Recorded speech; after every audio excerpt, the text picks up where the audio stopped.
yari uw'agaciro episode ya 2. Ubuzima ducamo uyu munsi bwaba bwiza cyangwa bubi hari igihe tuba twarabigize mu ruhare. Umunsi umwe ubwo nari ndi ku kazi, umugabo wajya gukunda gukorana n'umugabo wanjye yarampamagaye, maze ambwira ko umugabo wanjye ahanutse kugikwa, akaba yituye hasi ko ariko bamujyanye kwa muganga kuko akagitera. Icyo gihe abimbwira hari umukiriya w'umukecuru twari turi kumwe. Nese mbazo wowe wari umpamagaye nti none se niba uko bigenze urashaka ko nkora iki? Nuko arambaza ati ubwo urumva ntacyo gukora ufite wa mugore we? Ndakubwira ko umugabo wawe ahanutse kugikwa, warangiza ngo ndashaka ko ukora iki?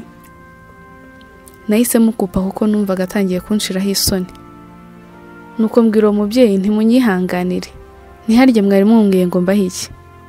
Uwo mubyeyi icyo gihe yanciriye umugani ku buryo mba ndi umuntu ufite ubwenge, nari kumva impamvu ambwiye atyo. Yarambwiye ati hari inyoni yari ifite ibaba rimwe naryo ry'ibara ribi, ariko yareba ngenzi yazo ikabona zifite abiri, ndetse zimwe muri zo zifite amabara meza. Nuko ikajya ihora iganyira ngenzi zayo, ndetse igahora ishinja Imana ubuswa ngo kuko itayihaye amababa nk'ay'izindi. Maze umunsi umwe iri gushaka icyo kurya, inzoka ibirayifasha, indi igerageza kwitabara, maze kubw'ibyago byayo rya baba rimwe yari ifite inzoka irarica.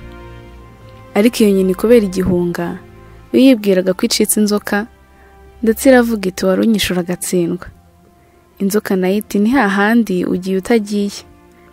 Sinzi uko yarebye ibona rya baba yajyaga igenderaho naryo ryasigaye mu kanwa ka ya nzoka.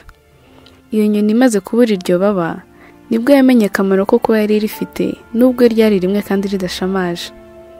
Yasanze cyari kimwe mu bice by'ingenzi ikeneye kugira ngo ikomeze kugira ubuzima, kuko nyuma yo kuribura itamaze kabiri. Umukecuru akomeje ambwira ati ntabwo nsanzwe nkuzi kandi sinashishikajwe no kumenya ibyawe.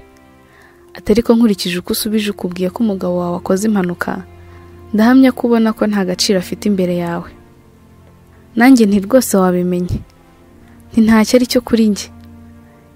Yaransubije ati ntacyo nabona nkubwira, ariko icyo nshaka kukubwira hari igihe uzakimenya kandi ntarakikubwiye. Ibyo umubyeyi yambwiye icyo gihe, nubwo koko atahise anyerurira icyo ashatse kumbwira, uyu munsi nibwo menye isomo yashakaga kumpa. Uwo mukecuru amaze kugenda, nakomeje kwikorera akazi ntitaye ku byo bari bambwiye ku mugabo wanjye. Gusa kuko numvaga ko atari butahe kare nk'uko bisanzwe, natashye kare kugira ngo njye kwita ku bana banjye. Naho wowe numvaga agomba kwitabwaho n'ababona agaciro ke, kuko njye ntako nabonaga afite imbere yanjye. Nka saa 9:30 z'umugoroba w'uwo munsi, wa mugabo wampamagaye kare ambwira icyo nabonaga nk'amateshwa yarongera arampamagara. Maze arambaza ati na n'ubu koko nturajye kureba umugabo wawe kandi uzi ko ari mu bitaro? Icyo gihe naramubwiye nti ariko se nayo ko ari inshuti yawe, wamurwaje ibyo mwasangiye n'ibiki? Nahubwo ndakwibujije ntongere kuntesha umutwe. Maze ndongera ndamukupa kuko numvaga nta kindi agamije kitari kuntesha umutwe. Iryo joro narenganira n'inshuti zanjye, harimo n'uwo twari tubereye mu nzu. Yari umugabo w'umucuruzi, ariko yari yaratandukanye n'umugore we, asigaye yibana mu nzu yari iri muri icyo gipangu twabagamo. Twari tumaze iminsi ducuditse ariko mu ibanga.